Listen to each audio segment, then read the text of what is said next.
Pemirsa, masih pertanyaan kita, layakkah kita kemudian menaruh harapan pada kelas menengah? Kalau misalnya layak atau enggak? Layak atau Ya, tidak? harapan harus ya, karena gini, kalau saya kembali lagi ya ke ayat Quran tadi ya, kalian menjadi umat penengah ya. Umat penengah itu tadi kan syaratnya dia supaya bisa menjadi saksi atas orang-orang lain, dan Nabi menjadi saksi terhadap tingkah laku mereka. Syarat menjadi saksi kan adalah orangnya harus adil, harus fair gitu di dalam melihat persoalan.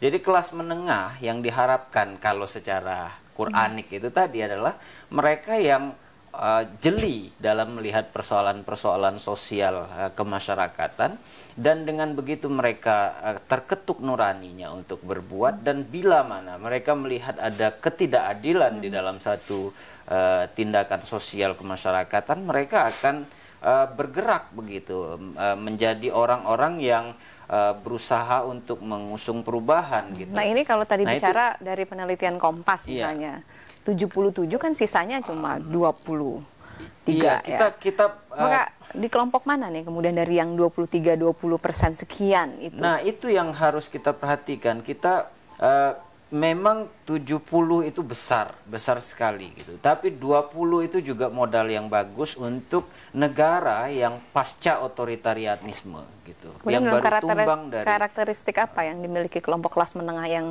minoritas itu yang menjadi harapan? Yang menjadi harapan kan mereka kaum terdidik. Kaum terdidik ini kan tidak fix ideologinya. Mereka terpapar dengan banyak informasi. Mereka tergantung belanjanya apa begitu. Ketika mereka berbelanja pola pikir yang sempit, maka mereka akan menjadi orang-orang yang berpikiran sempit. Tapi ketika mereka terbiasa berbelanja dengan pola pikiran yang analitik, kemudian yang mendalam, mereka cenderung bisa berubah begitu. Dan karena itulah kita perlu berbuat lebih banyak lagi kaum moderat ini agar masyarakat yang 23% atau 25% ini menjadi kelompok yang ini begitu, yang peduli begitu. Nah, saya merasa selama ini kita kurang maksimal juga dalam menggarap kelas menengah ini.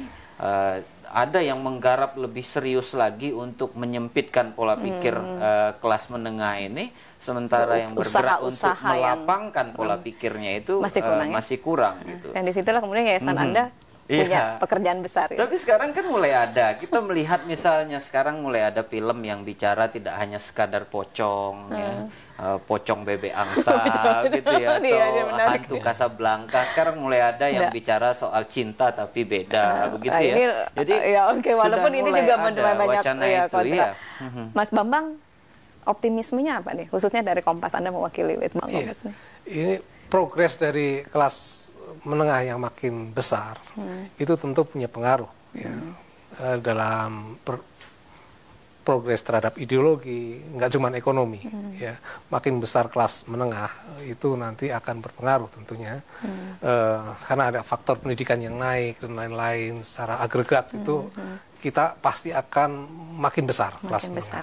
Nah, sebetulnya kelas menengah atas lah yang sebetulnya sekarang ini menjadi ujung tombak. Bukan pada level kelas menengah umum ya, tapi menengah atas, di atas level kelas menengah nih. Jadi yang 20% sekian itu adalah kelompok menengah atas. Tadi yang 50% di kelas menengah, ya masih terlalu sedikit sayangnya, yaitu sekitar 4-5% itu kelas menengah atas. Ini kelompok yang inovatif, yang kreatif kelompok ini.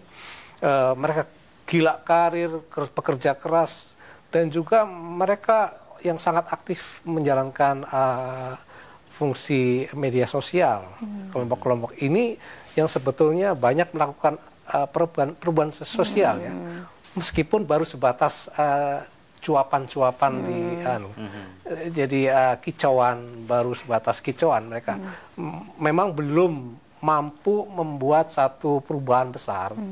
Itu karena terkait sebetulnya memang jumlah mereka masih sedikit.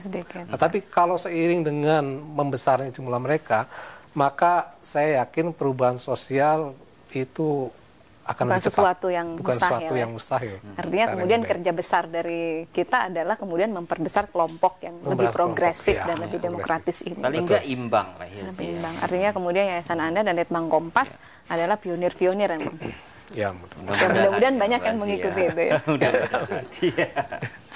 Pemirsa, optimisme tetap saja harus kita miliki dengan berdiri tegak untuk terus menuju Indonesia yang lebih baik. Islam abad 21 memiliki tanggung jawab dan kita berbagi bersama Anda untuk mewujudkan Indonesia yang lebih bermartabat, lebih manusiawi, dan tentu juga untuk kebaikan bersama. Oleh karena itu, kami terus mengundang Anda untuk menyaksikan Belajar Islam yang tayang setiap hari pada jam 8 sampai jam 9 malam di MNC Muslim Channel 92. Dan untuk meningkatkan program kami mengundang Anda pula untuk memberikan saran dan kritik melalui Facebook dengan nama Belajar Islam atau melalui alamat Twitter kami dengan alamat @belajarislam_id. Saya mewakili semua kru yang bertugas mengucapkan terima kasih banyak khususnya untuk kedua narasumber kita, Mas Bambang, kemudian Mas Nofri, jangan kapok untuk datang ke MNC Muslim, ngobrol-ngobrol tentang banyak masalah kita nih. Ya. Dan tentu saja terima kasih banyak atas kebersamaan Anda pemirsa. Assalamualaikum warahmatullahi wabarakatuh.